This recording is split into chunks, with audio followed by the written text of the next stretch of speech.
clase dónde se queda guardada. Ya lo sabéis eso, ¿no? Hola, que ya sabéis dónde se queda guardada la clase. Grabada, vamos. Dice guardada, grabada. Sí, ¿no? Se accede desde Academos. Desde Academos. Que yo sepa, si no lo han cambiado. Muy bien. Lo puedes encontrar ahí, en Academos.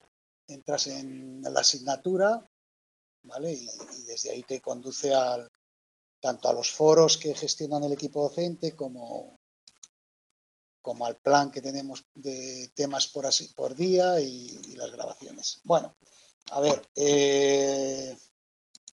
un par de cosas. ¿Tenéis alguna duda en relación a lo que ya hemos ido viendo del primero y segundo tema? ¿Habéis echado un vistazo? En principio no vais encontrando ninguna dificultad, ¿no? ¿No? Os pregunto para aprovechar un poco por si... Sabéis siempre que los temas iniciales pues un poco ponen las bases. Entonces, bueno, conviene entenderlo porque te va a dar bastante mejor las claves. El otro día, muy rápido, se nos quedó en el tintero la última parte, que son unos apuntes generales sobre investigación en psicología social, que ya os decía, en realidad es investigación en psicología y en muchas otras ciencias, o sea, no tiene nada de particular, pero el equipo docente ha considerado conveniente hacer algunas matizaciones al respecto y que tenéis que estudiar, porque aunque lo vais a ver en otras asignaturas y os lo van a repetir, os pueden poner una pregunta perfectamente, ¿vale? A ver, antes de continuar con la investigación, el concepto de facilitadores de desigualdad. A ver, en la parte anterior, cuando estaba estableciendo los vínculos entre cognición y psicología social, ¿vale? Recordáis que habían agrupado como 4 grandes etapas, ¿no? Donde en esas etapas había predominado una concepción del ser humano diferente, ¿vale? En la primera hablaban de indigente cognitivo, ¿no? Y el foco de atención se ponía en los fallos, luego veremos que no son tan fallos, como en el tema de hoy de cognición social, que la gente cuando procesamos información podemos cometer, ¿vale? Desviaciones, sesgos, errores, prestar más atención a una información que a otra porque nos interesa por nuestras metas, etcétera, ¿no? Y bueno, pues la mayoría de los modelos de esas épocas se centraron en este aspecto. Después alguien pensó que podíamos ir algo más allá, ¿no? Y se habló de estrategas motivados, ¿no? O sea, se veía al ser humano como un estratega motivado. ¿Qué quiere decir? Que muchas veces, incluso pensando en un ordenador, que es algo frío, digamos, que seguiría las reglas típicas, ¿no? que alguien le ha programado, en los hombres no ocurre así, sino que interfieren otros aspectos, ¿no? Como son y hoy lo vamos a ver también, las emociones, ¿no? Los intereses, las metas, es decir, muchas veces no somos objetivos, ¿no? No es que fallemos, sino que incluso podemos fallar a propósito, porque nuestra estrategia es conseguir determinada meta, por tanto damos más prioridad a una información que a otra. ¿Sabes? Vale. Después, ¿cuál era el tercer enfoque? Ese es el cuarto, ¿no? Eso, activados, ¿vale? Donde el foco de atención, de nuevo, insistía en aquellos aspectos que tienen que ver con tus propios intereses, ¿no? De ahí la activación. Y bueno, estos son pequeños matices para que veáis cómo ha sido el foco, tomar esto, por favor, cómo ha sido el foco tradicional. Y muchas veces os preguntaréis en casa, incluso cuando estéis estudiando, ¿y para qué viene esto? Bueno, pues para situarnos un poco y que veáis la preponderancia de unos temas u otros en función de que el propio desarrollo de la disciplina iba exigiendo. Y en la última etapa se habla de facilitadores de la desigualdad. Vamos a ver, es recoger lo anterior, pero incidiendo en un aspecto especial.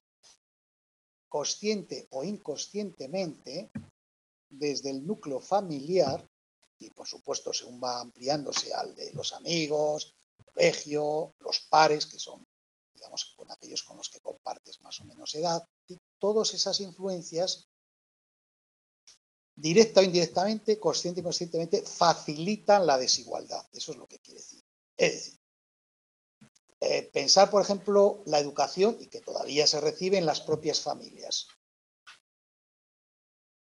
El papel del hombre y la mujer, por ejemplo, en nuestras sociedades, incluso en las nuestras, que supuestamente, bueno, supuestamente es verdad que se ha avanzado bastante más, ¿no?, que en otras. Pero aún así, no es que hay alguien por ahí dándonos charlas o nos dice, oye, que hay que ser de esta otra. No, en la propia familia, ¿vale?, en los medios de comunicación, en las escuelas, es donde uno, ¿vale?, va captando, con independencia de que haya charlas específicas, pero no, en el ambiente, en el tipo de música que se oye, en el tipo de cuentos que se leen, pues se van, digamos, dejando entrever esas influencias que a veces son inconscientes, ¿no? ¿Vale? ¿Esto es justificativo de esas conductas que no son adecuadas? Pues no, no es justificativo, es explicativo, y a nosotros nos interesa explicarlo. Porque para justificar una cosa como moralmente buena o mala, también lo podemos hacer, pero eso ya es otro terreno, otro enfoque. Aquí lo que nos interesa es desactivar, descubrir cómo todos esos mecanismos intrínsecos a la propia dinámica social facilitan, ¿no?, en cierta medida las desigualdades. Fijaros un ejemplo muy básico que hablábamos el otro día. ¿Cómo organiza el cerebro la información? La información física, ¿cómo la organizamos? Sin ir a clase, sin haber pisado un aula. ¿Cómo funciona nuestro cerebro? Pues por categorías, entre otras razones, ¿no? Y categoriza, es decir, vincula una categoría a aquellas propiedades, aquellos aspectos que tienen algo en común, para diferenciarlo de otras categorías. ¿Y eso es bueno o malo a priori? Pues no, es un sistema puramente cognitivo de organizar la información, ¿no?, que manejamos, porque si no, imaginaros en cada momento que tuviéramos que procesar miles y miles de datos, pues no es posible, ¿no? Seguramente acabaríamos bastante mal, ¿no? Eso lo vamos a ver hoy mucho en el tema de hoy, de cognición social, cuando habla de errores, cuando habla de heurísticos, cuando habla de sesgos, ¿no? De bueno, pues que cómo funciona realmente muchas veces nuestra mente, ¿vale? Entonces, si eso lo hacemos para diferenciar sillas de mesas y que nuestro cerebro procese rápidamente la información, cuando lo trasladamos al ámbito social y diferenciamos hombres y mujeres, franceses, españoles, yo qué sé, progresistas, conservadores, las categorías que se os vengan a la cabeza, en realidad nuestro cerebro está organizando la información. ¿Cuál es el problema? Las ventajas son que manejamos pequeños paquetes de información de una manera más rápida. No tengo que estar en cada momento reiniciando mi cerebro, por decirlo de alguna forma, ¿no? No tengo que resetearme cada vez. Pero por otro lado, ¿qué problemas tenemos con eso? Pues que, por decirlo vulgarmente y lo vais a entender, metemos en el mismo saco, en este caso a nivel social, cosas que, bueno, pueden tener propiedades en común y nos sirve para cómo nos comportamos con ellos, pero a la vez tienen elementos muy diferenciadores que en muchas fases de nuestra vida cotidiana no vamos a tener en cuenta. ¿Entendéis la idea? Si yo voy por la calle y veo a alguien de piel diferente o de un color muy diferente al mío, espontáneamente, consciente o inconscientemente, se me activa una categoría. Ya he dicho bastante. Ahora bien, imaginaros dentro de 50 años en España y que la población, digamos, de etnia, lo que llamamos negros, ¿no?, pues es ya mayoritaria o empieza a haber bastante gente. Para la gente que nazca en esa época, probablemente eso no le resultará un aspecto puramente llamativo. Repito, muchas veces estos procesos son inconscientemente, ¿vale? Pero en otro momento sí que te sirve para organizar una información. Si tú ves ahora a alguien que entra por aquí, lleva bata blanca y no sé qué, pues no sabemos, pero automáticamente empezamos a asignar a esa categoría una serie de propiedades típicas que asociamos, por ejemplo, pues a los médicos, ¿no?, que suelen llevar bata. De ahí que en los anuncios en publicidad, cuando se nos anuncian ciertos productos, ponen a alguien con bata. Se les llamó la atención y ahora ya incluso dicen colegiado número tal, ¿no? Porque podía ser cualquiera que pasara por ahí, porque buscan la asociación que tenemos la gente. En este caso, si un médico anuncia algo, en fin, presuponemos que lo valida, ¿no? Y que lo considera adecuado, ¿vale? Los facilitadores de la desigualdad va en esa línea, ¿no? Que en definitiva, tal como está concebida nuestra propia vida, tener en cuenta que en términos filogenéticos, cuando vivíamos en tribus y hordas por aquí, y empezábamos a dar nuestros primeros pasos en la evolución, había que estar muy atentos, ¿no? A ciertas señales, incluso físicas, del grupo de al lado. Esto a lo mejor políticamente no es muy correcto decirlo. Pero repito, aquí hacemos un análisis en términos de explicar por qué se hacen ciertas cosas, no justificar. Eso es otro tema. Vale, si habéis creado un grupo de WhatsApp, bueno, pues nada, ya sabéis. Aquí hay un grupo, no deis esta información así tan alegremente, porque puede haber gente conectada que a lo mejor no haga un buen uso de esa información, ¿vale? Bueno, muy rápido, y así aprovecho porque en las grabaciones solo podéis acceder a los documentos que en esa sesión se han subido, si no, no podéis. Vale, entonces, bueno, esto es simplemente una idea muy rápida, que os puede explicar cualquier profesor de cualquiera de las áreas que vais a estudiar, ¿vale? La psicología trata de ser una teoría científica. ¿Y qué es lo que hace científica? Porque sea parecida a la química. Bueno, eso se pensó en el siglo XIX a finales, ¿vale? Pero no hoy en día no se admite, ¿no? A la hora de la filosofía de la ciencia se admite que científico es simplemente adoptar un sistema sistemático, ordenado, con criterio y con cierto rigor y objetividad, ¿vale? No es que hay que hacer todos, utilizar probetas, ¿vale? Porque eso, cada ciencia después tiene su historia, ¿no? Entonces, bueno, en realidad es eso, ¿no? ¿Usted qué opina? ¿Cómo explicaría la agresividad? Yo puedo preguntar, todos somos científicos ingenuos, ¿no? Como sabéis, ¿no? En definitiva. Y tenemos nuestras propias ideas, ¿no? Pero eso es muy sistemático. Pues muchas veces no. Lo que la ciencia hace es vincular conceptos, ¿no? En teoría. Si se oye, sale, entra, a veces pasa.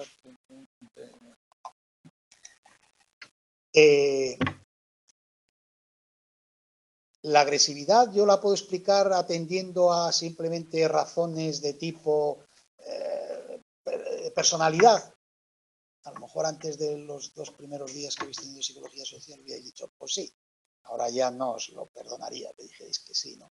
Hay factores contextuales, situacionales, que te pueden hacer que una persona sea o no agresiva, ¿vale? Aunque incluso su personalidad fuera proclive a ser agresivo, no siempre lo va a ser, ¿vale?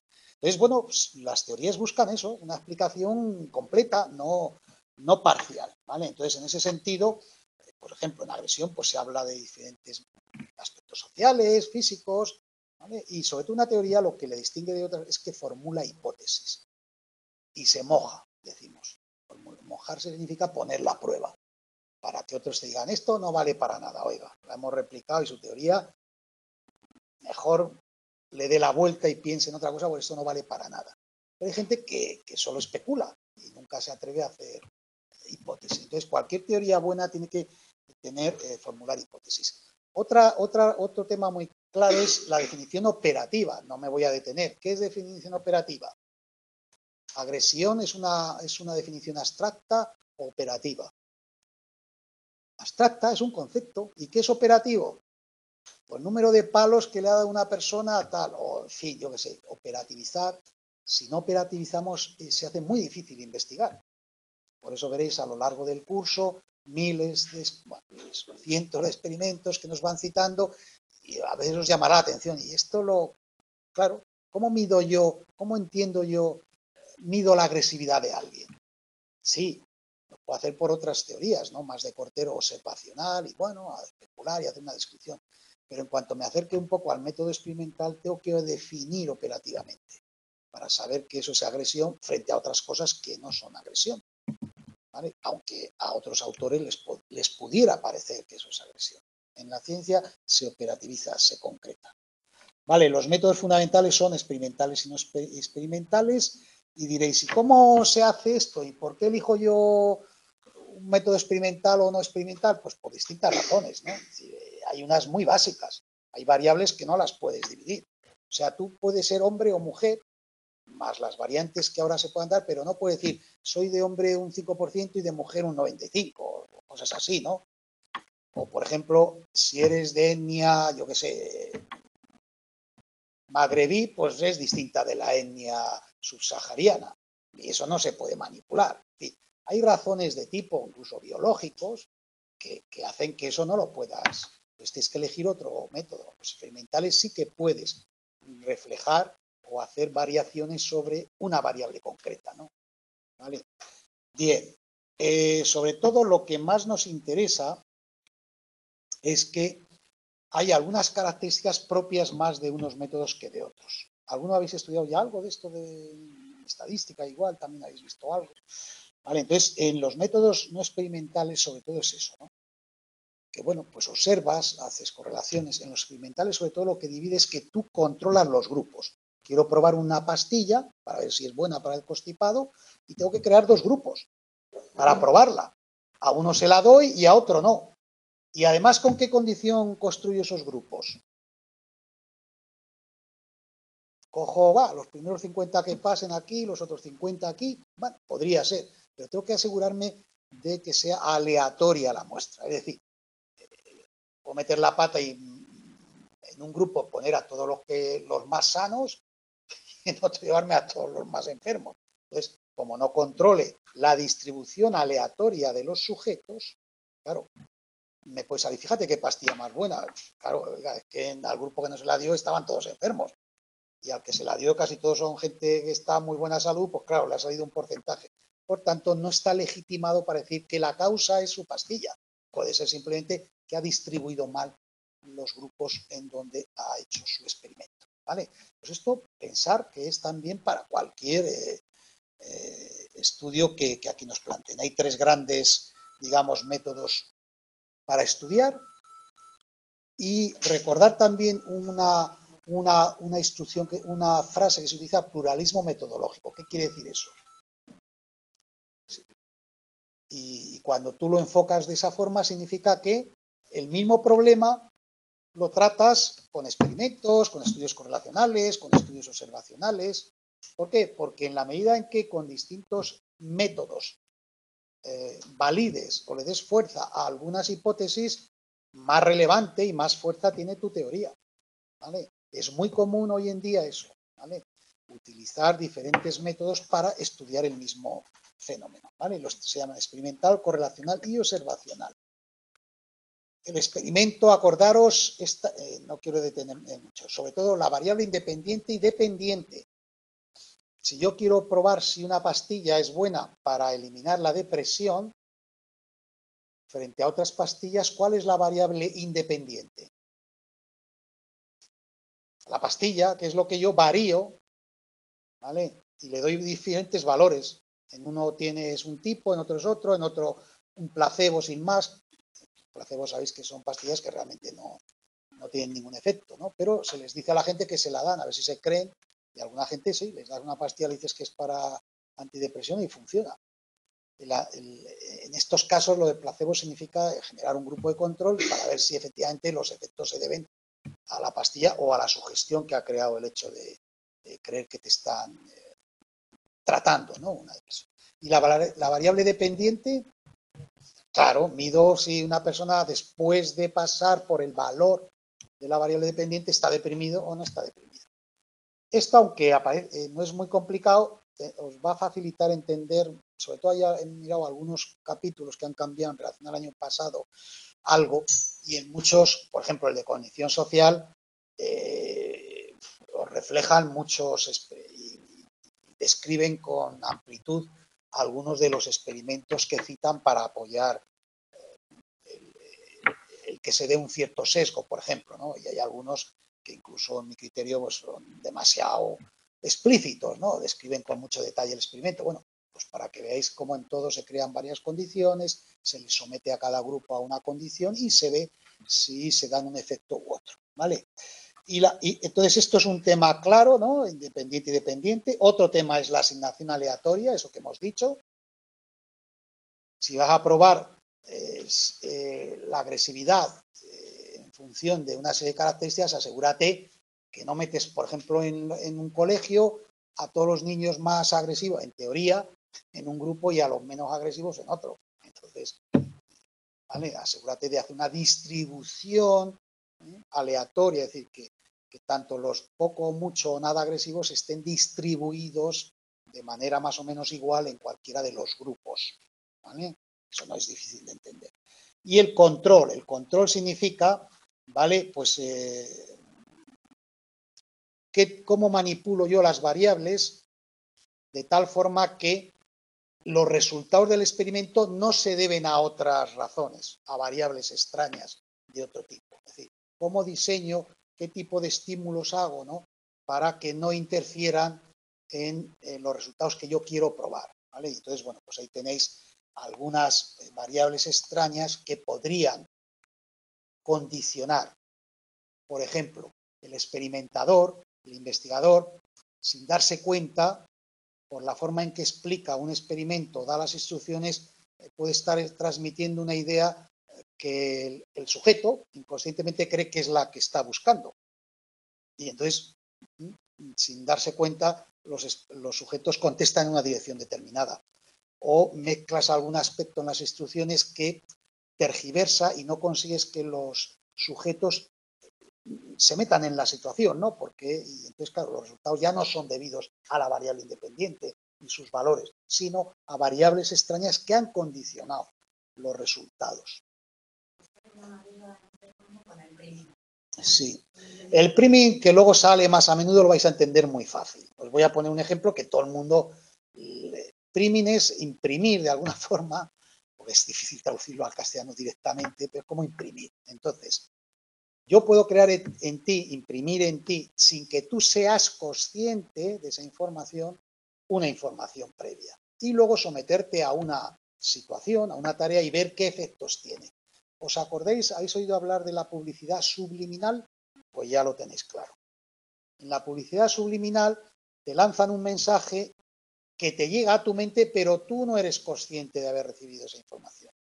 Y luego se ve a ver si tiene efecto. El famoso experimento es el de, habéis oído alguna vez, un cine en Nueva York, donde un experimentador, pues, milisegundos, lanzó el mensaje beba Coca-Cola, ¿no? Y la gente no había sido consciente, porque es milisegundos. Entonces, ¿cómo esa información después influía en la respuesta?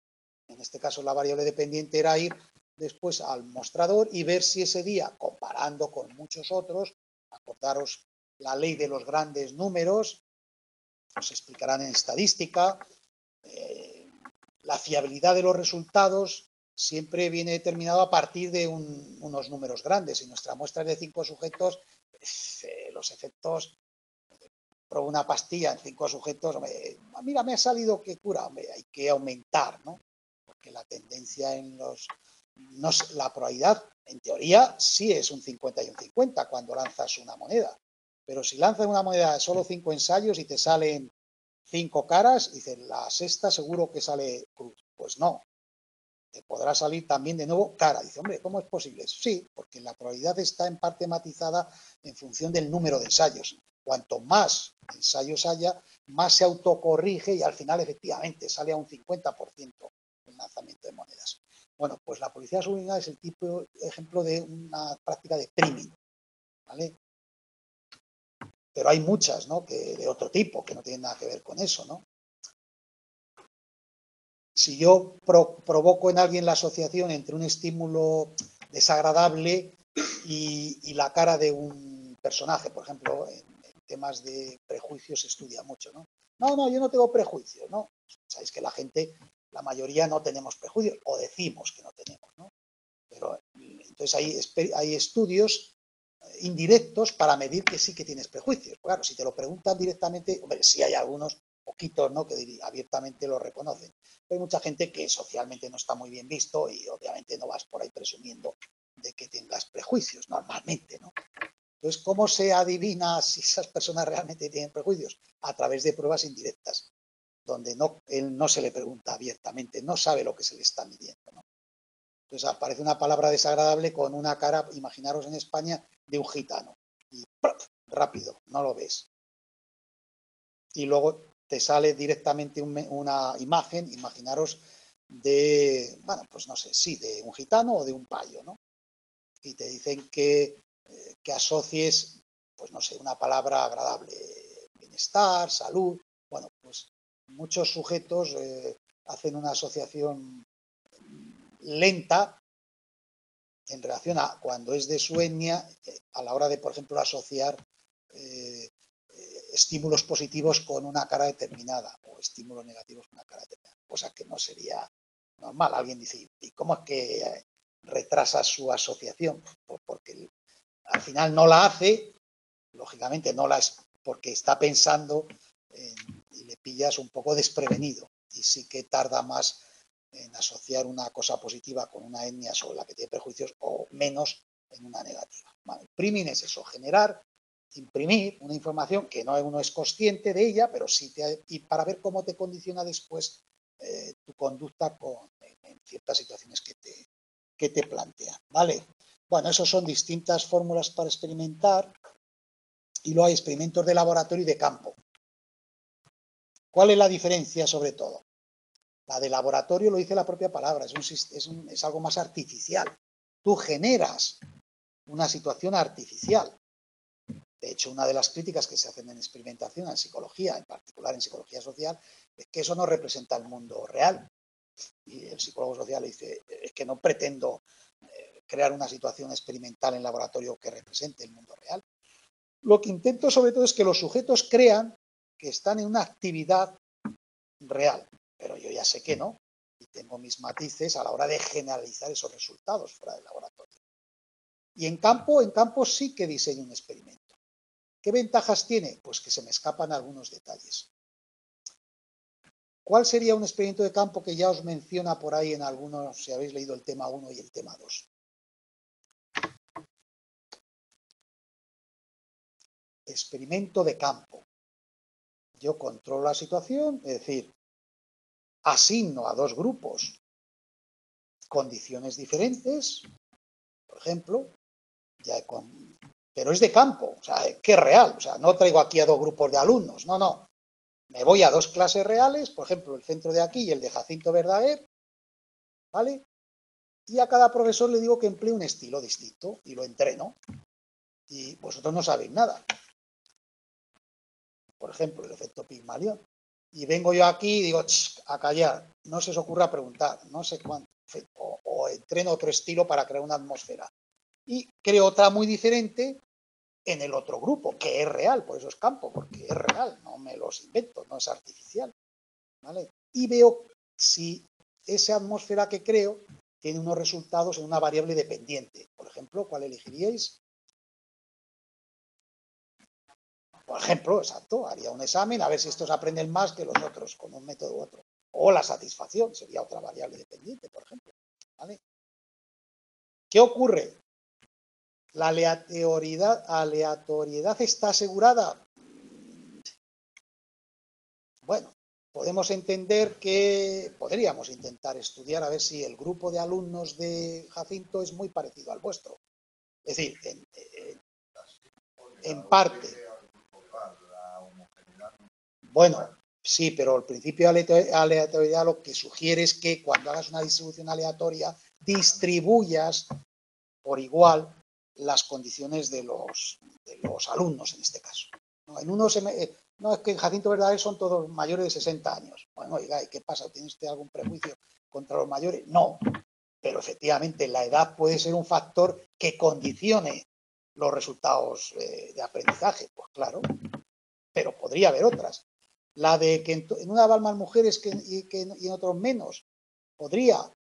Bueno, pues a lo mejor también. Habría que ver la literatura, qué estudios hay sobre este tipo de temas. Por ejemplo, en el rendimiento en matemáticas se da lo que se llama amenaza del estereotipo, por el cual muchas mujeres rinden menos de lo que podrían rendir en esas áreas, porque sigue funcionando incluso en su mente, facilitadores de la desigualdad, esa idea, ¿no?, de que las mujeres rinden menos en las áreas de matemáticas, y no deja de ser un estereotipo que está ahí calado y que sigue funcionando, parece ser. Porque en pruebas de matemáticas a las mujeres como que les viene ese estereotipo y como no quieren confirmarlo, les genera un poco de bloqueo, pierden más atención a lo que realmente están haciendo y terminan con la profecía autocumplida, haciendo cumplir el estereotipo y sacando peores resultados. Claro, no hay ninguna base real, ¿no? Para suponer que nuestro cerebro, de momento, ¿no? Aunque sí que en la psicología diferencial veréis que sí que, bueno, hay diferencias entre hombres y mujeres en la manifestación de ciertos temas. Sí, ¿no? Vamos. Eso no quiere decir que eso conlleve facilitación de la desigualdad que te comentaba antes, que es en lo que muchas veces se convierten nuestras sociedades. A ver, por aquí el dilema del prisionero de campo. Bueno, el dilema del prisionero es un método concreto para poner en juego ciertos aspectos de la cooperación o colaboración entre la gente, pero puede ser tanto campo como... O sea, lo que define campo es que es una situación real, que yo me voy a un sitio, a un campamento de niños, que sabéis que se dividen, famoso experimento de campo de Sheriff, y los niños en los campamentos los divides, ¿no? Entonces, aprovechando que se dividen en dos grupos, pues creas una situación a ver cómo reacciona. Hoy en día hay algunos temas éticos, como habéis visto al final, muy rigurosos, que impedirían que ciertos experimentos que se hicieron en su día y son famosos en psicología social, hoy te los autorizaran los comités de ética de las universidades, de ciertas universidades.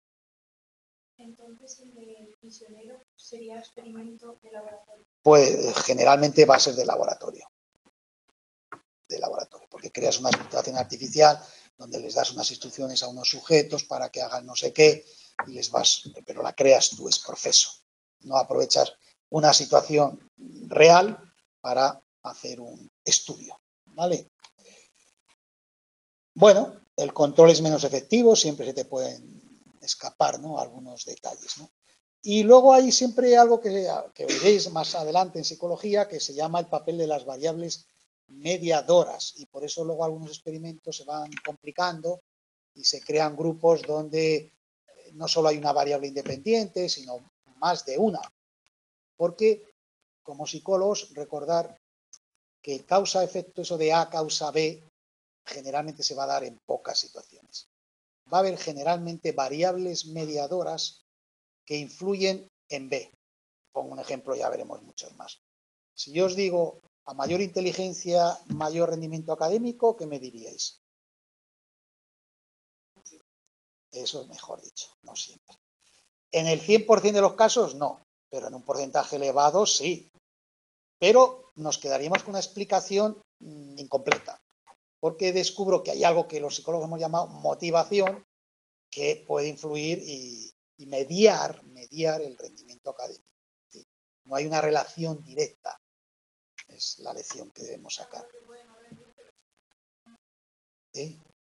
Bueno, pero aquí rendirlo como variable dependiente lo operativizamos y decimos, pues sacar una nota X. Eso sería operativizar, por ejemplo, una variable, porque el rendimiento efectivamente es algo abstracto, hay que concretarlo. Ese es otro ejemplo que nos vale para hablar de variables operativizadas, ¿vale? En muchos temas. La realidad es que no solo una variable, a veces hay más variables mediadoras. Lo que pasa es que cada una de ellas tiene un peso diferencial. ¿Por qué digo afortunadamente? Un psicólogo diría, a ver si puedo controlar bien esto y explicarlo adecuadamente. Pero bueno, choca con la realidad humana, afortunadamente digo yo. Sí, somos un poquito más complejos, aunque a veces parezca que no.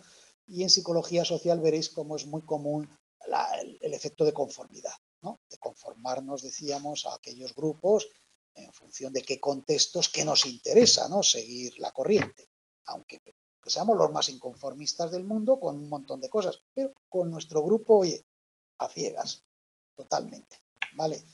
Bien, más rápido que quiero un poco iniciar el próximo tema. Correlación, todos habéis estudiado algo de estadística, ¿no? ¿Estudiáis algo en bachillerato?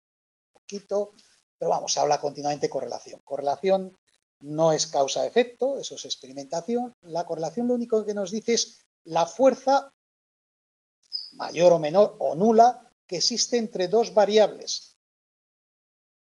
¿Vale? Si yo digo que en los años 50 los taxistas en Madrid llevaban gorra y me da una correlación alta, cogía taxistas, me decían 50 taxistas y 49 llevaban gorras. La correlación, el Pearson es altísimo, ¿no? Si yo hiciera una interpretación causa-efecto, como hace mucha gente con las correlaciones, ¿qué quiere decir? Como te pongas una gorra, te lleva a ser taxista. Y no, es una correlación. Es muy probable que esas dos variables vayan unidas, pero no que una causa sea la otra, porque al revés, veo un taxista y si es causa-efecto, vuelvo la relación al revés y digo, gorra, tiene que ponerte gorra. Pues no, el ser taxista no te lleva automáticamente a tener que llevar gorra, pero correlaciones absurdas os habrán explicado muchísimas. Si las ves en términos causa-efecto, a la gente tendemos. Dicen, se da esta correlación y ya, no, lo único que te dice es eso. Que hay una base para sospechar, y luego haces otros estudios, de que una lleve a la otra en el sentido de causa, por supuesto. Las correlaciones tienen esa virtud, pero no es automático, ¿eh? Es la idea importante. Las correlaciones sabéis que pueden ser positivas y negativas, pueden ser cercanas a cero, o sea, no hay correlación, o más 1 más 2, perdón, hasta 1, porque es menos 1 más 1. ¿Y qué es una correlación alta? 0,5 es una correlación alta. Eso, ya os vais acostumbrando a relativizar, entre comillas, ciertas cosas. Sí, bastante alta en general, pero claro, depende, ¿no? Depende de qué estés estudiando, en qué fase, qué estudios previos haya que ya orientan las correlaciones en ese tema hacia el 0,80 y si no, no vale. Sí, esto ya lo iréis aprendiendo, ya veréis qué divertido es metodología, ¿no? Sí, ¿no? ¿Cómo se llama en primero? Estadística, análisis de datos, ¿no? Es muy divertido. Es de las asignaturas que la gente suele odiar un poco más, sobre todo los que vienen más de letras, aunque ahora ya esa división no es tan clara como antiguamente. Pero ya os digo, si prestáis atención y no aprobáis simplemente porque más o menos entiendes un poco, es muy bonita, pero entendiéndola, ¿vale? ¿Qué es una correlación negativa? ¿Que no existe correlación? ¿Es eso? Eso es, a la inverso. O sea, aumenta una y disminuye otra, las que ponemos en relación, pero no que por ser negativa no exista correlación, ¿vale? Correlación lo marca la potencia, de entre 0 a 1 o 0 a menos 1, ¿vale? Bueno, investigación mediante encuestas, pues nada, esos haces distinto tipo digamos, de encuestas, según lo que te interese, estáis todos acostumbrados, hoy en día vienen en la prensa, un montón de cuestionarios de todo tipo, ¿vale? Entonces, bueno, el ser más estructuradas o menos simplemente es que hay encuestas abiertas y otras estructuradas donde sí, no, o las opciones que te den, o semiestructuradas, que es una combinación con preguntas cerradas y abiertas, ¿vale? Los sesgos que se cometen pues son bastantes. Sesgos es desviarte, no de una forma, de una norma y tendencia a desviarte más de la cuenta. Por ejemplo, la tendencia a la media. ¿Qué significa eso? Pues hay un sesgo muchas veces que mucha gente en los cuestionarios no se moja, ¿no? Y le dan a elegir entre 0 y 10 y casi siempre se orienta a los valores centrales, ¿no? Eso puede ser por un defecto de la propia composición del test, del que lo ha generado, o porque en ese rasgo la gente no quiere mojarse, aunque les digas que es anónimo. Entonces, todo eso hay que evitarlo y ya lo irán explicando, ¿no? En esas asignaturas. Vale, en los estudios de campo, de pura observación, esos son de campo, puro y duro, ¿vale? Entonces ahí te coges tu... Por ejemplo, ¿cómo haríais una investigación de campo inicialmente sobre el altruismo? ¿Qué se os ocurre?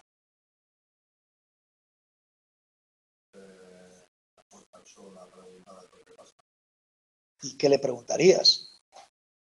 Sería muy costoso, pero bueno. ¿no? A ver la gente si... También ponerte a pedir, bueno, una temporada lo puedes hacer. Ponte en un lugar más cómodo como investigador. Desde fuera, observar lo que hace la gente. eso es. Y puedes llevar un registro previo.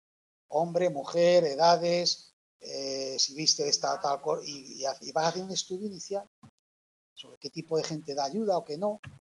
Luego puedes ponerte con un cómplice, ahí sí, con un becario, ¿no? Un alumno, le dices, bueno, venga, que te doy un punto más. Y vístete de esta forma o de otra, ponte cara de no sé qué o no sé cuántos, ve con un niño ya no lo hagáis porque eso lógicamente no estaría permitido, estaría bueno, ¿no? O pones, no, eso es una observación que luego ya tú puedes ir al laboratorio y diseñar dos grupos donde les dices tales instrucciones o les das otras, a ver si responden, ¿vale?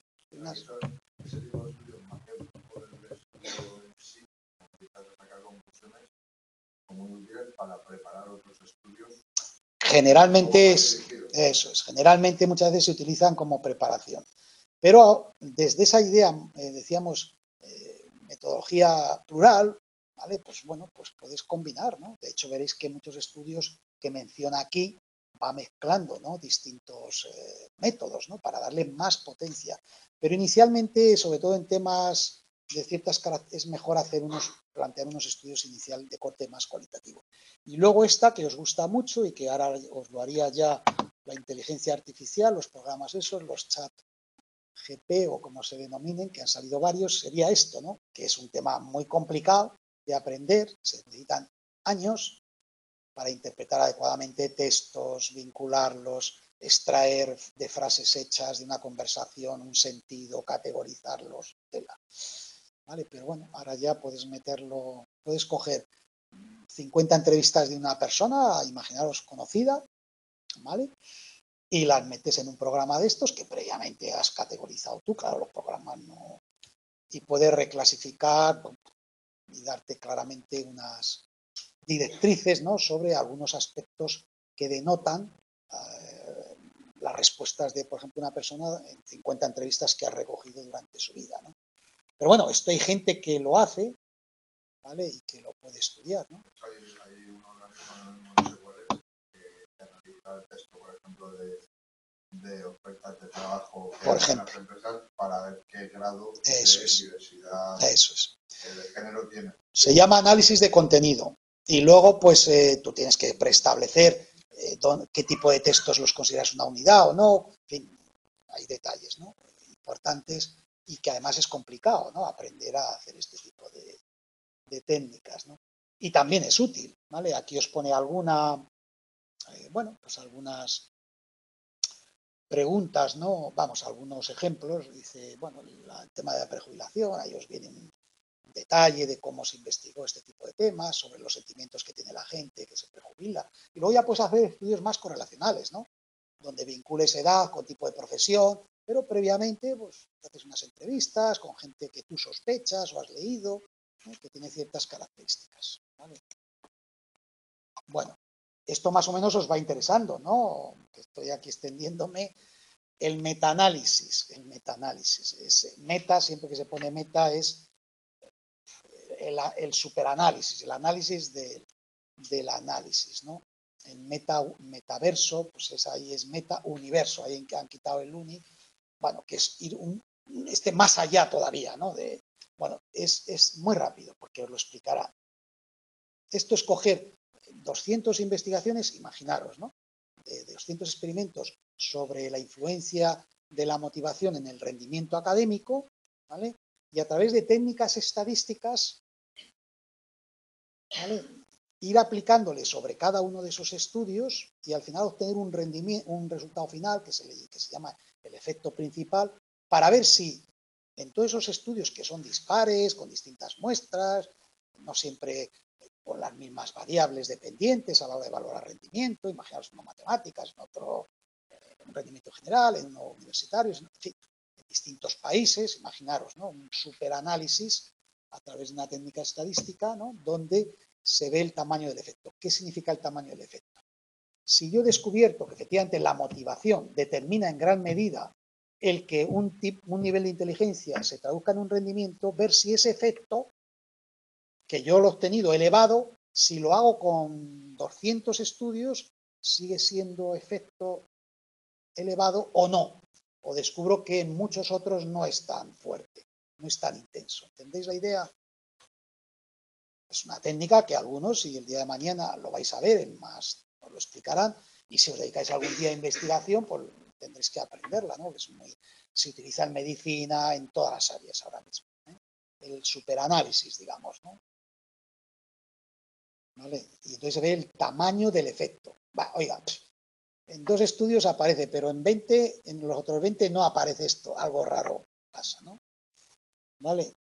En fin, esto lo vais viendo un poco, no quiero tampoco entretenerme, esto no os voy a con detalle, simplemente os menciona, hoy en día esto se toma con más rigor, la APA es el factotum en psicología, es la Asociación de Psicología Americana, y veréis que hasta si escribís algún día algún artículo científico, cómo se hacen las referencias, qué apartados tiene, pues tomamos la referencia de la APA, ¿vale? Los artículos que se publican en psicología, en la mayoría de las revistas científicas principales, se escriben siguiendo los criterios que nos marca la Asociación de Psicología Americana y también la de Psiquiatría en los psiquiatras y en muchas otras. Esto tiene sus ventajas y sus desventajas. Las desventajas es que nos tenemos que ceñir a un protocolo muy americano. Las ventajas es que, como todo el mundo ya sigue, o la mayoría, publiques en el país que publiques esos criterios, se hace más accesible la lectura, ¿no? Y el análisis de cualquier artículo científico, ¿no? Imaginaros que cada país tiene un poco sus normas. Sería algo jorobado, ¿no? De seguir, ¿vale? Lo del debriefing, esto es cuando cuando a unos sujetos los sometas a un estudio, ¿vale? Después tienes que tener una reunión con ellos y explicarles realmente de qué iba el experimento, para que no se vaya nadie traumatizado a su casa, porque algunos se van traumatizados. Imaginaros que para un experimento quiero crear un mal ambiente y le digo a la gente que todo es simulado, claro. Le digo que los demás le han visto muy negativamente en la reunión de grupo.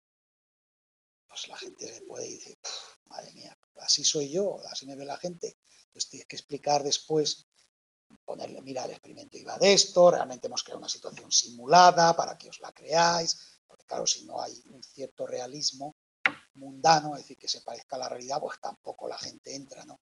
Pero tranquilo, que nadie te ve mal ni bien. Esto simplemente os hemos dado estas instrucciones y a unos os hemos dicho aleatoriamente que os veía muy mal la gente y a otros muy bien, pero no es real. Aún así la gente se va un poco... Así que cuidado con los experimentos. Y por último, antes esta parte le dedicaban más tiempo, ahora os lo han reducido. Bueno, pues lo pueden preguntar, una breve historia y tan breve, ¿no?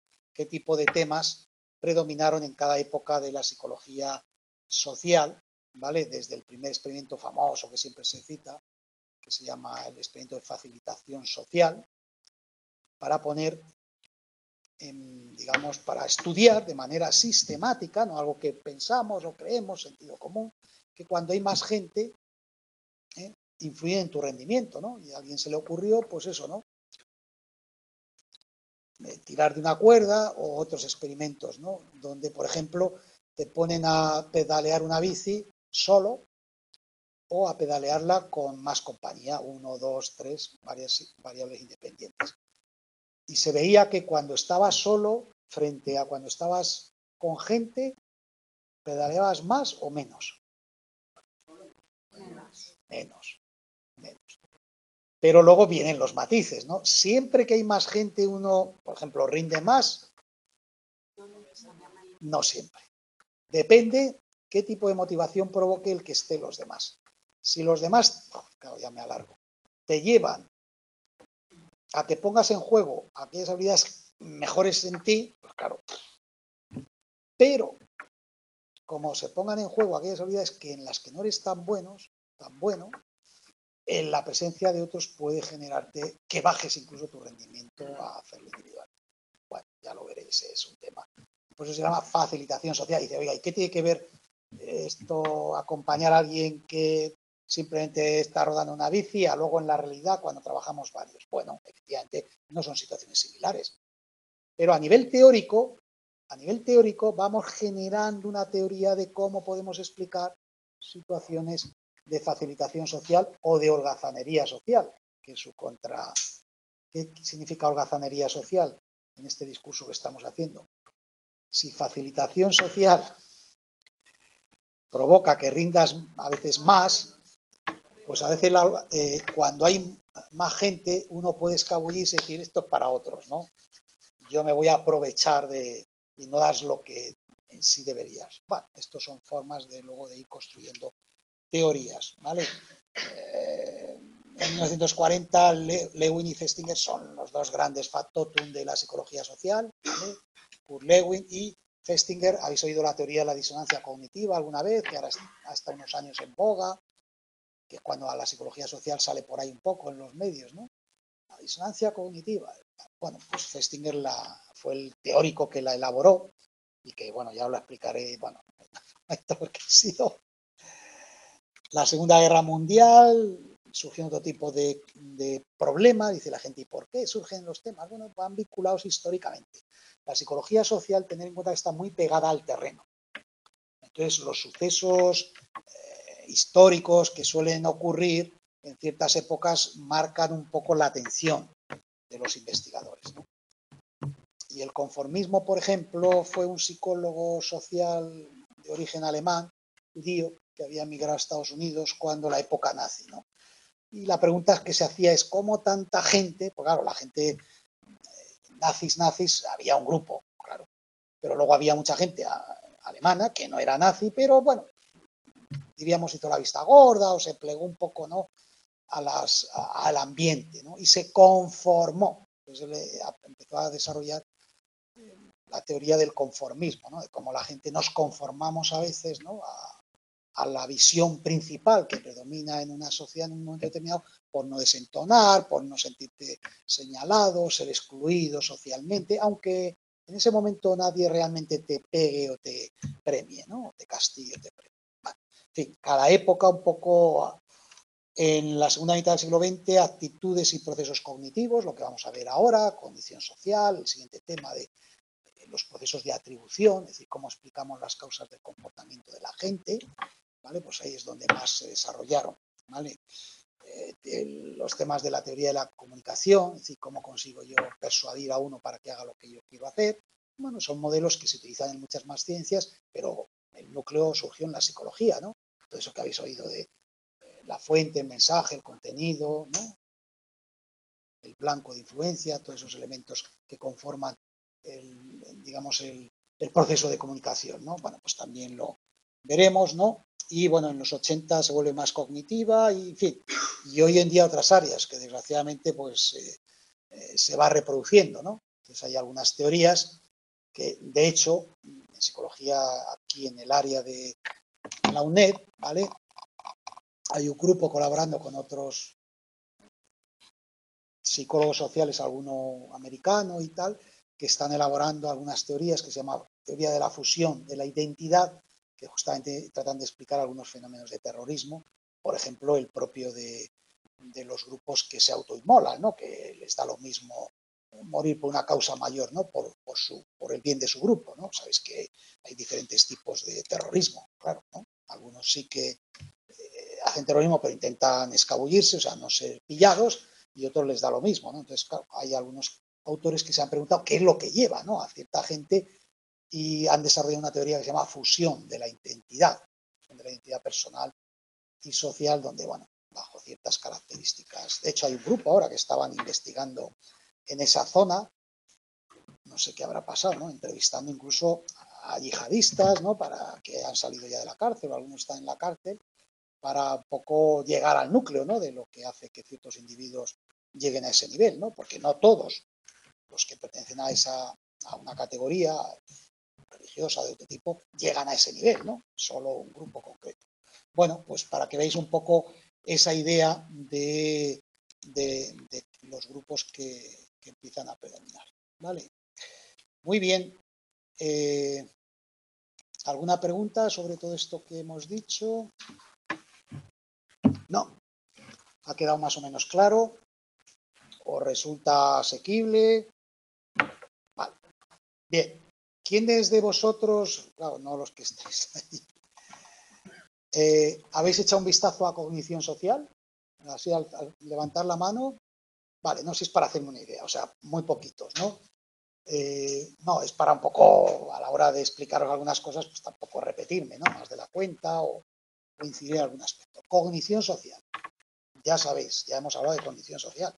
De hecho, en el primer tema hay un apartado que hemos pasado un poco por encima, donde hacíamos alusión a enfoques dentro de la propia psicología social, qué tipo de persona, en términos cognitivos, han marcado las prioridades, ¿no? Hemos dicho el indigente cognitivo, ahora veremos por qué, ¿no? Los sesgos que cometemos al procesar información, el estratega motivado, la persona que está interesada realmente y presta más atención a una información a otra porque sus propios objetivos o metas. También nos ha hablado de los que son un poco inconscientemente, pero las estructuras sociales facilitan, ¿no? Esas desigualdades, etcétera, etcétera. ¿Cómo podríamos definir el término cognitivo? Pues todo lo que hace relación a nuestros pensamientos, a la forma en que estructuramos en nuestro cerebro la información. Luego le llamarás esquemas, le llamarás ejemplares, le llamarás estereotipos, que son aspectos concretos, o una fórmula matemática. Sí, cognición es lo que tiene que ver con lo cognitivo, en el sentido de cómo almacenamos la información en nuestro cerebro y los procesos asociados. Cuando estudiéis memoria, cuando estudiéis pensamiento, desde una perspectiva muy cognitiva, aquí lo vamos a ver, pero añadiéndole, acordaros siempre el apellido social, que es lo que nos va a marcar la pauta. Pero en términos puramente psicológicos, hay un área que se llama psicología cognitiva, ¿vale? Que estudia la memoria, el procesamiento de la información, cómo recuperamos, cómo almacenamos la memoria a corto plazo, a largo plazo, las unidades de información, como las... ¿vale? O sea, eso es cognición. Y le ponemos social porque va dirigida a lo que tiene que ver con la interpretación de la información de tipo social. ¿Vale? Cómo juzgo yo a ciertos grupos en base a sus características, ¿ves? Grupo social. Cómo interpreto el comportamiento de una persona que se me acerca, sobre qué detalles me fijo, sobre cuáles no.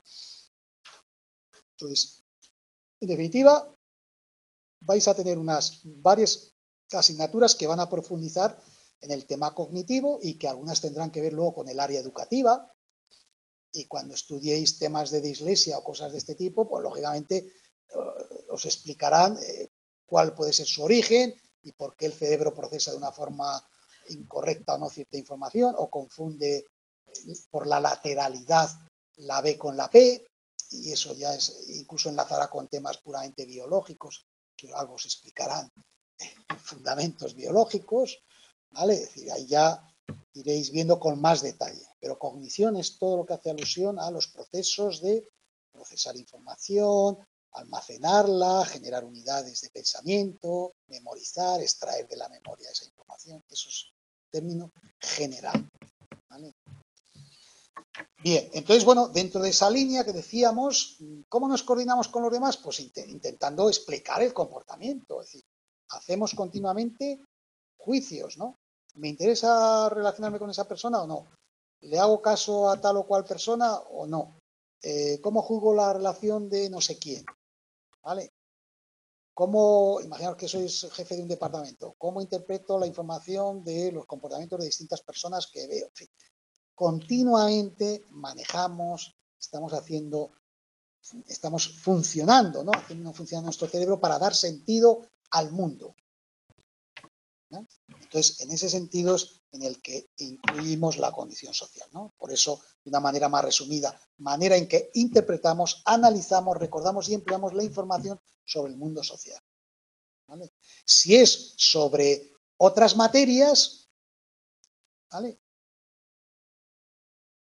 Por ejemplo, imaginaros que me dedico a la música, bueno, o soy un historiador, bueno, pues mis cogniciones ahí tienen que ver cómo interpreto, analizo, ¿vale? Y recreo, ¿no? Por ejemplo, a nivel histórico, cómo me enfrento, ¿no? A una serie de textos, de hechos, y les doy sentido, ¿no?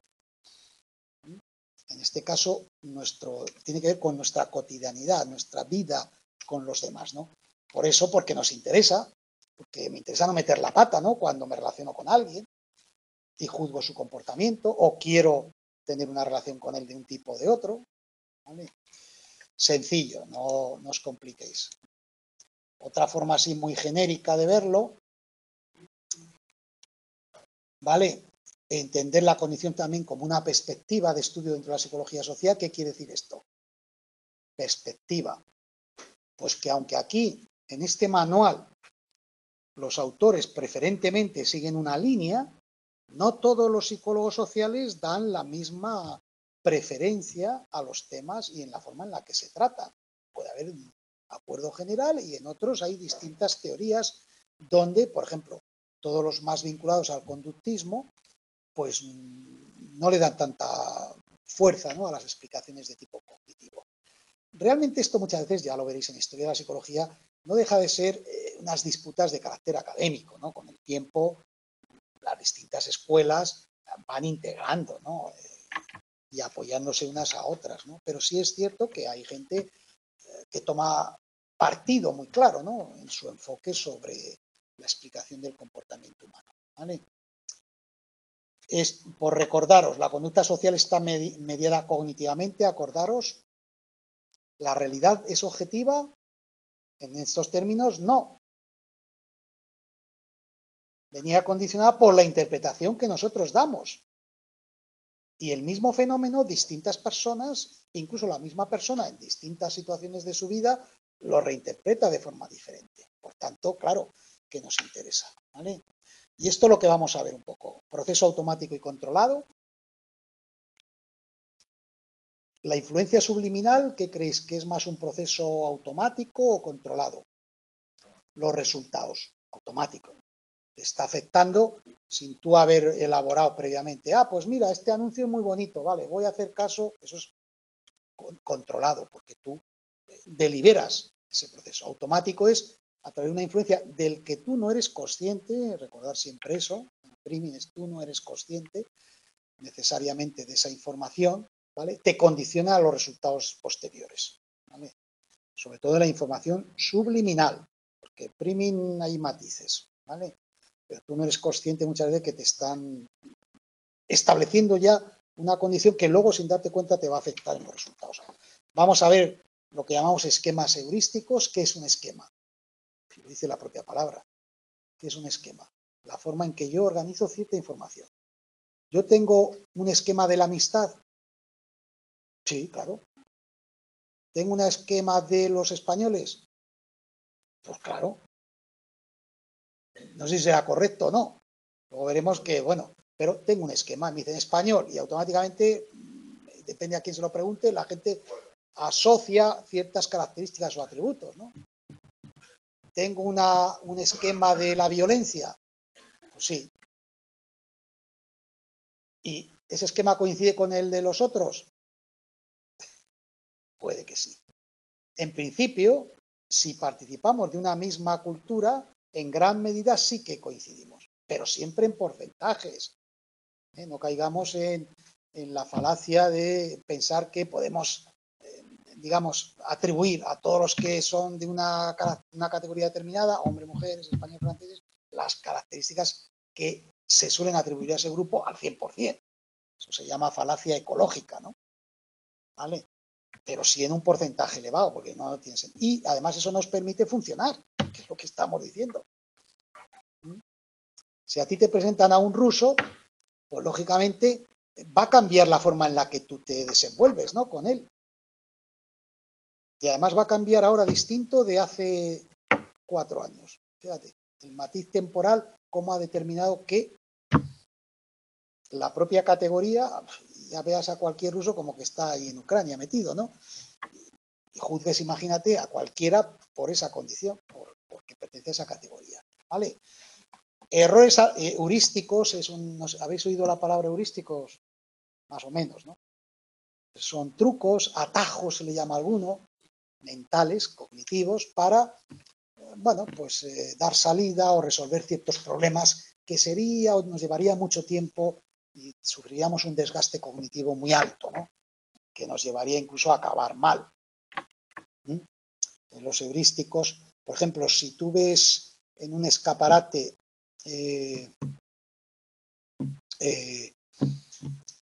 un producto que tú y te pone 50 euros y tú conoces otros parecidos que valen 20, ¿hacia el cual te inclinarás para comprar? En general hablo. Supongo que tienes dinero y tal, o sea, no quiero decir que imagínate que estás en el paro y cambia todo, ¿no? Pero que tienes dinero. Bueno, en principio he dicho, ¿cuál sería la tendencia general? El de 20, más bien el de 50. Sueles asociar el de 50 con más calidad, porque hay un heurístico también, donde lo caro solemos asociarlo a más calidad. Ahora bien, si no tienes dinero, estás en el paro, o aunque tengas dinero, eres una persona que mira mucho lo que te gastas, ahí veis, el estratega motivado, entran otros efectos que superan el heurístico tradicional que aplicaríamos, ¿no? Pero hay muchos de esos, ¿no? Aquí vamos a ver unos cuantos formales, bien definidos, pero en el día a día eso lo utiliza muchísima gente. De hecho, algunos se aprovechan de que funciona ese heurístico para subir algunas cosas a mayor precio de que realmente tienen, porque sabe que mucha gente va a picar. También, eso es. ¿Vale? Pero en este caso era lo caro, solemos asociarlo a que tiene más calidad. Entonces, si estás en condiciones de comprarlo, generalmente. Errores al procesar la información social. Bueno, aquí vamos a ver una lista larga, antes no venía así, pero bueno, no es muy complicada, de algunos errores típicos que cometemos al procesar información, y recogen varios. Por ejemplo, el pensamiento mágico. ¿Qué es eso? Pues lo dice la propia palabra, ¿no? Pensamiento mágico, ¿no? Que a veces creemos en unas ciertas ensoñaciones que no tienen ninguna base real, ¿no? Y nos las terminamos incluso creyendo, ¿no? O la ilusión de invulnerabilidad, que es un poco pensamiento mágico. ¿Qué es ilusión de invulnerabilidad? Es ilusión, claro, de invulnerabilidad. La mayoría de la gente que va en coche y que corre, suele pensar que él no le va, que eso es para otros que conducen fatal, pero él no, él puede ir a 140, 150, que a él no le va a pasar nada, ¿no? Pues esto está mucho más extendido de lo que pensáis. Por ejemplo, de la gente que vive en zonas cercanas a terremotos. Pero luego hay matices. Han quitado el tema 2, que era cultura, que lo han metido más atrás y que hubiera sido conveniente haberlo visto ya. Por ejemplo, la ilusión de invulnerabilidad la aplican de forma diferenciada los de culturas colectivistas a los individualistas, por ejemplo. Y más, ¿no? Le dan otra explicación y no la tienen tan acusada. En fin, pasa con más procesos. Y luego hay un último apartado que se llama influencia mutua entre cognición y emoción. ¿Y esto qué quiere decir? Ya estáis en la tercera clase, ya estáis más despiertos, si os habéis ido leyendo un poco. Pues cómo afecta nuestras emociones a nuestra forma de procesar la información y viceversa, porque es un proceso bidireccional, como muchas veces la forma en que procesamos la información nos lleva a sentir las emociones de una forma o de otra. Y ahí vienen una serie de ejemplos. ¿Vale? Si estás de buen humor, generalmente, ¿cómo juzgas la información que te llega? Pues la tendencia es a verla de buen humor, frente a si estás de... Vale, por tanto, todos esos, aquí simplemente queremos poner de manifiesto cómo son dos cosas que no están separadas, ¿no? Que aunque a nivel... De hecho, hay una asignatura que se llama Psicología de la Emoción, ¿no? Que aunque las hemos separado a veces académicamente, ¿no? En realidad están vinculadas, ¿no? En la vida real, no las podemos separar, ¿vale? Pues con esto vemos que es un tema facilito. A ver, procesamiento automático y controlado. Lo del pensamiento mágico sería como el intrusivo. Intrusivo. Como los pensamientos intrusivos que vienen. No, no son exactamente lo mismo. Intrusivos, que son unos intrusos, acordaros muchas veces para sacarle el sentido a a un término, luego la definición, pensamiento intrusivo. Pensar eso, intrusivo, ¿de qué viene? Pues de intruso. ¿Y un intruso qué ocurre? ¿Qué sientes cuando hay un intruso? Porque se te mete donde no. Bueno, pues los pensamientos intrusivos son aquellos pensamientos, para definir, que nos vienen a la cabeza y muchas veces no podemos deshacernos de ellos, ¿no? El pensamiento mágico va más en la línea de no pensar que a alguien le suceda algo por Claro. Creemos que de pensar no le puede suceder. También, o que lo negativo a ti no te puede pasar. Es decir, hay toda una serie de, digamos, incluso hay libros que te enumeran, no 15, o que vienen aquí, todos los que queráis, ¿no? Entonces esto es simplemente una ilustración para que veáis algunos cómo operan. No vienen muy extendidos, lo más extendido es la descripción del estudio base, que algunos son un poquito largos, pero para que tengáis una idea, ¿no? Y los entendáis conceptualmente, claro, y para que nos hagamos una idea un poco de cómo pensar rápido, pensar despacio. Aquí viene una cita de un autor que efectivamente, que os viene, yo creo, las referencias, no sé si viene, pero bueno, que es un libro muy conocido, ¿no? Que recoge todo un montón de este tipo de efectos, ¿no? ¿Vale? Alguno de ellos es premio Nobel, ¿no? Algún autor de estos. Bien, entonces, ¿qué es un procesamiento automático y controlado? Pues lo dice la propia palabra, ¿no? Controlado es deliberado. Si a ti te pone una pregunta de 3 alternativas, no, de 2 alternativas, y lanzas una moneda al aire, ¿eso es automático o controlado? Es automático, lo que te salga y tal.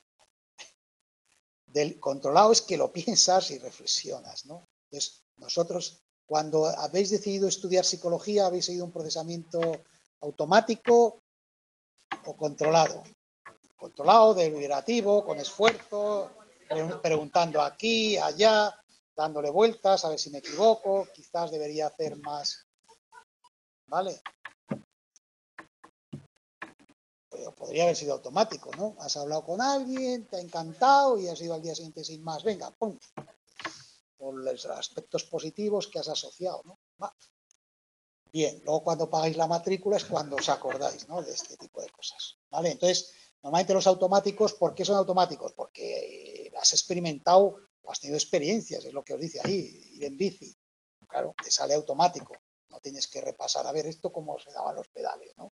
Primero iba al izquierdo, luego el derecho, pues cuando aprendes, sí, claro. ¿Vale? Entonces, en la vida, nuestras distintas experiencias, en distintas situaciones, en contextos, con personas, ¿vale? Teóricamente te generan una experiencia de la que aprendes, en principio, ¿vale? Y suele ser así en la mayoría de los casos. Pero bueno, luego veremos que se nos escapa algunos casos. Y yo siempre os añado afortunadamente, y diréis, ¿qué manía tiene con añadir afortunadamente? Sí, porque si no, el mundo sería muy todo tan controlado, ¿no? Como un hormiguero o una colmena, pues claro, ahí nadie se sale de su rol, ¿no? El que tenga previamente determinado, ¿vale? Sí, rumiación es uno de esos efectos de los pensamientos asociados a intrusivos, ¿vale? Bueno, entonces, el pensamiento ocurre porque antes hemos tenido experiencias, ¿vale? Y lo hemos agrupado esa información y ya la tenemos ello. Implican economía, solucionan problemas concretas cuando nuestra atención está en otras cosas, ¿vale? Y ahí os pongo, vienen un par de ejemplos, ¿no? No sé si los habéis visto en el cuadro 2.1. Los habéis leído, leer los que entran y son muy interesantes, ¿no? A ver, el del procesamiento automático. ¿Lo habéis visto esto? Este ejemplo que nos pone, que es cómo consiguen que alguien, ¿vale?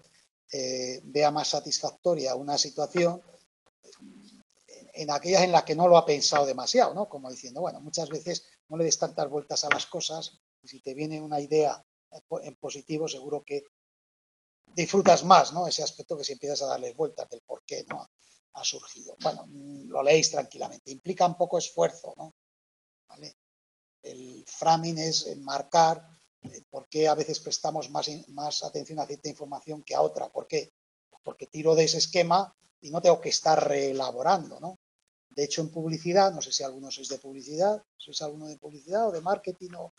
Bueno, de hecho, si habéis estudiado a nivel teórico en estas carreras, veréis cómo muchas de las bases que se utilizan están enmarcadas en los estudios de psicología social, ¿no? Y cómo es preferible dar unas noticias de una forma u otra, es decir, reduce el colesterol, que en sentido negativo, ¿no? Ponerte a parir, fíjate que comes esto, comes aquello. Bueno, pues ¿por qué? Porque el framing, que es enmarcar, en ese sentido, ¿no? Una noticia provoca en nosotros más atención, ¿no? Hacia ese estímulo, ¿no? Que previamente esté enmarcado. Claro, hay que saber sobre qué bases enmarcas cada cosa, ¿no? No hay una regla general, pero el framing significa eso, ¿no? Arrastra a la gente hacia algo creando claramente un marco en el que, digamos, él se ajuste, ¿no? Y el controlado exige más conciencia y esfuerzo. Evidentemente siempre estoy, por eso lo pongo con mayúscula. Todos estos procesos los diferenciamos, pero en la práctica, en muchas ocasiones, aparecen a la vez, aparecen conjuntamente. Hay procesos puros, que sí que son claramente automáticos, y otras son claramente controlados, pero en la mayoría de los casos hay un porcentaje, ¿no? De cada uno de esos procesos, ¿vale? Bueno, esto era un pequeño gráfico, ¿vale? Si no lo quiere poner. Vale, bueno, pues eso, ¿no? Los procesos podríamos incluso, como muchas veces en un continuo, como si fuera esto del billar, que marcamos para un lado para otro, y decir, este es más de control o este es más automático, situarlo en niveles medios, ¿no? Cuanto más consciente, intencionado, control voluntario, esfuerzo, tal, más controlado es el pensamiento. Cuanto menos consciente, menos intencionado, es, digamos, más automático o se da un mayor nivel de automaticidad, ¿vale?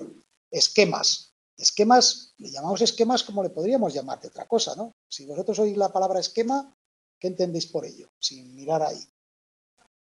Estructurar, organizar unos datos, ¿no? Hace un esquema de tal tema. Lo que hacéis es, pues eso. Un esquema es eso, ¿no? Una representación de un conocimiento abstracto y que utilizamos para definirlo, ¿no? Donde personas, cosas, situaciones, conceptos, grupos, ¿vale? De personas, de temas, de ideas, ideología, creamos esquemas que nos dan sentido y contienen información de esa categoría. Por eso, fijaros, los esquemas habituales que en psicología social se estudian sobre personas. Yo tengo el esquema de lo que es un amigo, tengo mi información asociada. Tengo un esquema de un grupo, lo que son los antitaurinos, pues tengo mi esquema de qué características suelen tener. ¿Eso quiere decir que todos los que están en ese grupo tienen esas características? Pues en un porcentaje elevado sí que lo comparten, pero luego hay matices. ¿Y para qué me sirven los esquemas? Para, cuando yo me relaciono con alguien, organizar rápidamente esa información. Y repito de nuevo, con ventajas y desventajas. ¿Vale? Del yo, cuando lleguemos a un capítulo que se llama autoconcepto y autoestima, veremos que son los esquemas que uno tiene sobre uno mismo. Si yo te pregunto cómo te defines, pues harás alusión a aspectos de personalidad, aspectos relacionados con capacidades o actitudes, intereses, gustos, grupos a los que perteneces, ¿vale? Pues todo lo que tiene que ver con uno mismo tienes tus autoesquemas, ¿vale? Y de hecho, ya repito, cuando veamos el tema de autoconcepto, veréis un poco la importancia que tiene esto. Esquemas de los roles. Los roles son los papeles que en distintas sociedades desempeñan ciertas, son requeridos para hacer ciertas funciones. El rol de padre, el rol de hijo, el rol de maestro, el rol de alumno, el rol de político, el rol de jefe, el rol de empleado. Son roles. Y los roles en cada sociedad suponemos que conllevan la realización de ciertas funciones. Y de nuevo nos dan pistas.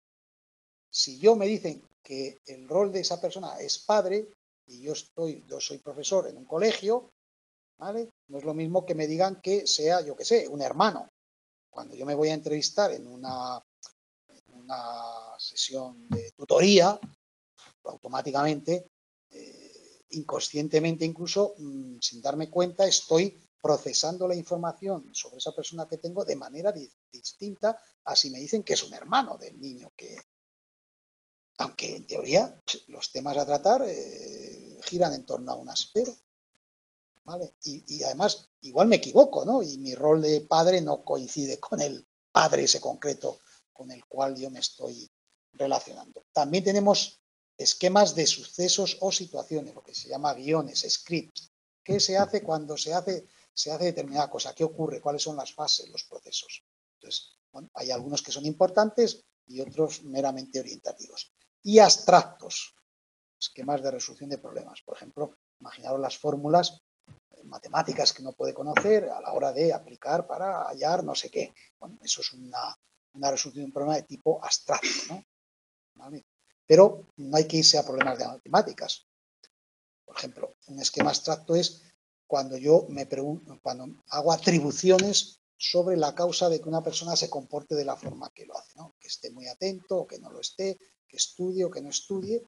Bueno, el proceso de atribución que yo hago, es decir, ¿qué tipo de información manejo para decidir que una persona es vaga o simplemente que hay razones de su ambiente que determinan que no estudie una asignatura? ¿Bueno? Toda la información que yo manejo para llegar a una atribución causal, bueno, pues conlleva eso.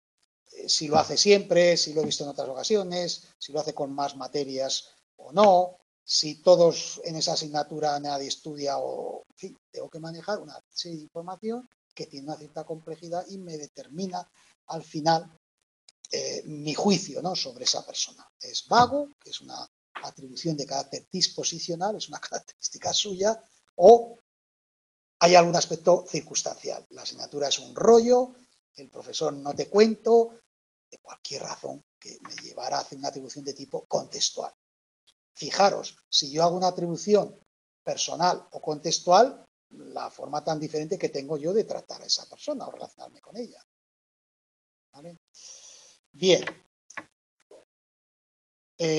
Bueno, hago ya esto y ya lo dejamos. ¿Cómo influyen los esquemas en mi pensamiento? Esto lo vais a ver mejor en estas asignaturas que he dicho. ¿Vale? Nosotros la información primero atendemos, es decir, ¿presto igual atención a toda la información que tengo delante de mí? No. ¿Vale? Ya hacemos una selección. Repito, veréis cómo en esas asignaturas lo explican con más detalle, el tema de figura-fondo, la fuerza de, en fin, los elementos circunstanciales. Un proceso puramente cognitivo. ¿Vale? Bien, pues los esquemas hacen que yo preste más atención o menos atención, o que haya detalles de una situación que se me pasen desapercibidos y a otros no. Codificación. ¿Qué influye aquí? ¿Cómo codifico yo la información? Lo mismo.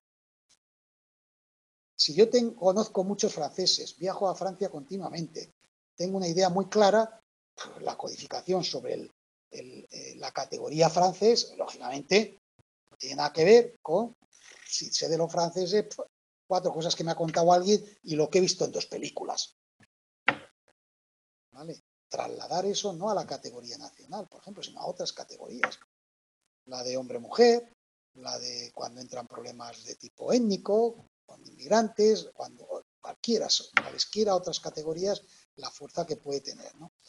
Y la recuperación tiene que ver lo mismo, ¿no? En cómo también los esquemas hacen que recupere mejor una información que otras. Ahí veremos, cuando hablamos, por ejemplo, de las emociones, cómo mi estado de ánimo en el momento en que tuve una experiencia me influye después en el tipo de información que recuerdo, ¿no?, cuando me encuentro con una situación similar a aquella que experimenté en su momento. El estado de ánimo de aquel momento me hace ver las cosas de manera diferente y recuperar la información de una forma diferente. Claro, esto podéis verlo así un poco, pero pensar incluso la influencia que tiene esto en la psicología clínica. Porque tenemos que ser muy conscientes de el paciente cómo está manejando, por ejemplo, toda esa información, cuando te explica con detalle aspectos de su infancia o de su vida actual, ¿no? Si somos conscientes de cómo operan estos procesos, pues podemos dar más verosimilitud o no a la historia que estamos tejiendo de lo que es su vida, ¿vale? Lo peor de los esquemas, lo mejor es eso, y en términos sociales lo peor es esto, ¿no? Hay una distorsión muchas veces, ¿no?, en la forma en que procesamos la información. Por ejemplo, ¿por qué los prejuicios se mantienen? Incluso tienes prejuicios hacia la gente mayor o hacia la gente de no sé qué tipo o hacia la gente de tal orientación sexual. ¿Por qué cuesta tanto cambiarlo? Porque el tema de los esquemas es que se van consolidando y cuidadito hasta que consigues cambiarlo, aun con información inconsistente. Inconsistente quiere decir que claramente es contraria a lo que tú pensabas y además con pruebas objetivas. Pues aún así, como sabéis, cuesta, ¿no? Resistente al cambio, y se da el efecto de perseverancia, lo dice la propia palabra, inalterables incluso frente a información contradictoria. Frente a información contradictoria. Un ejemplo que tiene que ver con esto es el efecto Pigmalión, que ahora se conoce mucho, o la profecía autocumplida, que tiene que ver con las expectativas que tú tienes en relación a un comportamiento de alguien, le lleva al otro, pues es cumplida, pues es una profecía autocumplida, no cumplida, auto, porque eres tú el que la provocas que realmente se comporta. Yo siempre pongo un anuncio, un ejemplo que no se le olvida nunca a nadie, ¿no? ¿Qué estereotipo tenemos, por ejemplo, en general sobre los andaluces? ¿Hay aquí algún andaluz? No, no pasa nada, no, podríamos elegir otro grupo, que son muy simpáticos y tal, ¿no? ¿Es cierto que todos los andaluces son muy simpáticos? Pues no. ¿Una mayoría? Pues probablemente sí. Bien, yo llevado por ese estereotipo y poniendo en marcha la profecía autocumplida, pues bueno, pues un día decido ir a Sevilla, ¿no? Es Andalucía, Sevilla, ¿no? Y entonces cuando desembarco, pues me encuentro con alguien. ¿Cómo me comporto con él inicialmente? De manera muy simpática, cualquier tontería que dice me empiezo casi a reír más de lo que me reiría con otra persona. Y claro, si él me ve que yo me río y que lo que me dice, pues profecía autocumplida, termina riéndose. ¿Qué ocurre? Que me confirma a mí este estereotipo. ¿Ves cómo sí que son? Cuando en realidad he sido yo el que he puesto en marcha un mecanismo que ha llevado a que el otro termine comportándose. Claro, esto así en este ejemplo, pero el famoso caso, que es uno de los primeros experimentos donde se puso esto de manifiesto, muy, muy bien definido, que es el de los alumnos, ¿no? De Rosenthal, no sé si lo habéis leído, ¿no? Que fue experimento de campo también, por cierto, ¿no? Entonces imaginaos que alguno de vosotros os dedicáis a la enseñanza en primaria y dais segundo, ¿vale? Y yo os digo, de la gente del curso anterior de primero de primaria, os digo, y os lo digo de manera creíble, ¿no? A un grupo, al aula, al profesor del aula, dice, vaya gente que te ha tocado. Cuidadito. Exagero, ¿no? Y al otro grupo son todos de primaria, están más o menos distribuidos aleatoriamente. Digo, vaya grupo bueno que te ha tocado, vaya alumnos. Y yo realmente he distribuido los alumnos de manera normal. Se han ido los listos, los menos listos, los más aplicados, se han distribuido. Bueno, el efecto Pygmalion pronostica, y así se vio en este diseño, que los profesores, llevados por esa expectativa, modificaban su comportamiento inconscientemente y pues prestaban más atención, les hacían un seguimiento más directo y claro, los alumnos, como tenían más atención, más no sé qué, pues provocaban también que rindieran más. Siempre hablamos en porcentajes, no quiere decir con los 50 alumnos fueran así, pero en porcentaje, comparando un grupo con otro, claramente el rendimiento, y sobre todo si se mantenía a lo largo del tiempo, se superaba.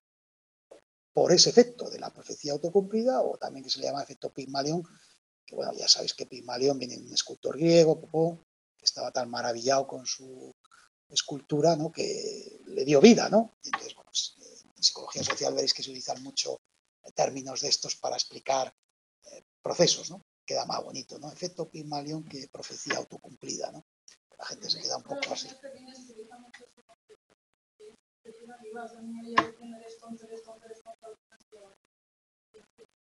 Por ejemplo. Es lo mismo, efecto Pigmalión. Sí, es lo mismo. Son dos formas de llamarle o de denominarlo. Es más literario, más bonito, efecto Pigmalión, queda mucho mejor, ¿no? Que profecía autocumplida. Pero veréis que es común en psicología social utilizar este tipo de términos. El efecto tal, el efecto cual, ¿vale? Muy bien, pues nada, el próximo día terminamos y nada. Sí, más o menos sí. A lo mejor os traigo un ejercicio sobre la marcha, pero bueno, ya veré, a ver. Empezaremos con el 3. Uno digo de hacer una cosa práctica. Lo que pasa es que muchas veces es más complicado, porque luego no todo el mundo lo sigue o tenéis un seguimiento. Vale, gracias.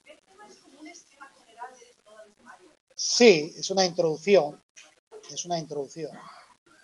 ¿Empezaremos con el tema 3 la semana que viene? No, el 2, cognición social. Vale.